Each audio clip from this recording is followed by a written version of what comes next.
Iran ಮೇಲೆ Israel ಜಂಟಿ ಯುದ್ಧ ಘೋಷಣೆಯಾದ ಬಳಿಕ ಹಾರ್ಮೋಜ್ ಜಲಸಂಧಿಯನ್ನ ಇರಾನ್ ಮುಚ್ಚಿತ್ತು. ಇದರಿಂದ ದೇಶ ಉಲ್ಬಣಗೊಂಡು ಇಂಧನ ಕೊರತೆಯ ಬಗ್ಗೆ ನಿಮಗೆಲ್ಲ ಗೊತ್ತಿದೆ.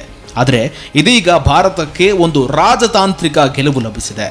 ಬಂದ್ ಆಗಿದ್ದ ಜಲಸಂಧಿ ಭಾರತದ ಹಡಗುಗಳಿಗೆ ಮಾತ್ರ ಎಂಟ್ರಿ ಕೊಡಲಾಗ್ತಾ ಇದೆ. ಇರಾನ್ ಭಾರತ ಧ್ವಜ ಹೊತ್ತ ಟ್ಯಾಂಕರ್ಗಳಿಗೆ ಹಾರ್ಮೋಜ್ ಜಲಸಂಧಿಯ ಮೂಲಕ ಹಾದು ಹೋಗೋದಕ್ಕೆ ಅವಕಾಶ ಕೊಡ್ತಾ ಇದೆ. ಇರಾನ್ ಮೇಲೆ ಇಸ್ರೇಲ್ ಅಮೆರಿಕ ಜಂಟಿ ಯುದ್ಧ ಘೋಷಣೆಯಾದ ಬಳಿಕ ಹಾರ್ಮೋಜ್ ಜಲಸಂಧಿಯನ್ನ ಇರಾನ್ ಮುಚ್ಚಿತ್ತು. ಇದೀಗ ಜಾಗತಿಕ ಇಂಧನ ಬಿಕ್ಕಟ್ಟು ಕೂಡ ಎದುರಾಗಿತ್ತು. ಭಾರತವು ಈ ಸಮಸ್ಯೆಗೆ ಒಳಗಾಗಿತ್ತು ಕೂಡ. ಭಾರತ ಸೇರಿದಂತೆ ಹಲವು ರಾಷ್ಟ್ರಗಳು ಕೂಡ ಈ ಸಮಸ್ಯೆಯನ್ನ ಎದುರಿಸಿದ್ದವು.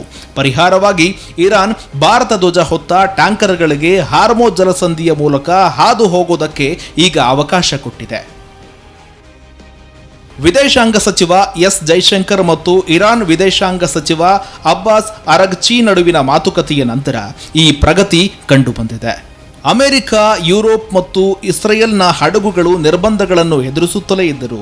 ಕನಿಷ್ಠ 2 ಭಾರತೀಯ ಟ್ಯಾಂಕರ್ಗಳಾದ ಪುಷ್ಪಕ್ ಮತ್ತು ಪರಿಮಳ್ ಆಯಾಕಟ್ಟಿನ ನಿರ್ಣಾಯಕ ಜಲಸಂಧಿಯ ಮೂಲಕ ಸುರಕ್ಷಿತವಾಗಿ ಹಾದು ಹೋಗುತ್ತಿವೆ ಎಂದು ವರದಿಯಾಗಿದೆ.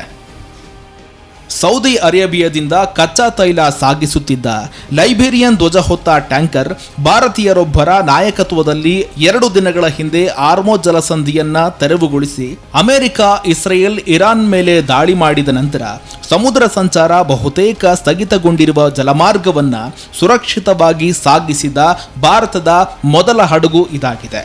ಹಾರ್ಮೋಜ್ ಜಲಸಂಧಿಯೇ ಏಕೆ ಮುಖ್ಯ ಅಂತ ನೋಡೋದಾದರೆ, ಇರಾನ್ ಮತ್ತು ಒಮೆನ್ ನಡುವಿನ 55 ಕಿಲೋಮೀಟರ್ ಅಗಲದ ಜಲಮಾರ್ಗ ಇದಾಗಿದ್ದು ಪರ್ಷಿಯನ್ ಕೊಲ್ಲಿಯಲ್ಲಿ ಅರೇಬಿಯನ್ ಸಮುದ್ರದಿಂದ ಬೇರ್ಪಡುತ್ತದೆ.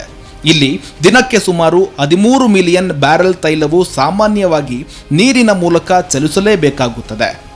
ಇನ್ನೊಂದು ಬದಿಯಲ್ಲಿ ಇರಾನ್ ನಡುವೆ ಇರುವ ಕಿರಿದಾದ ಸಮುದ್ರ ಮಾರ್ಗವನ್ನ ಹೊಂದಿದೆ. ಪ್ರತಿದಿನ ಸುಮಾರು 2 ಕೋಟಿ ಬ್ಯಾರೆಲ್ ತೈಲ ಈ ಮಾರ್ಗದ ಮೂಲಕ ಹೋಗಬೇಕಾಗುತ್ತದೆ. ವಿಶ್ವದ ಒಟ್ಟು LNG ಪೂರೈಕೆಯ 20% ಭಾಗ ಇಲ್ಲಿಂದಲೇ ಹಾದು ಹೋಗಬೇಕಾಗುತ್ತದೆ. ಇಲ್ಲಿಂದ ರಫ್ತಾಗುವ 84% ತೈಲ ಏಷ್ಯಾದ ಮಾರುಕಟ್ಟೆಗಳಿಗೆ ಹೋಗಬೇಕಾಗುತ್ತದೆ.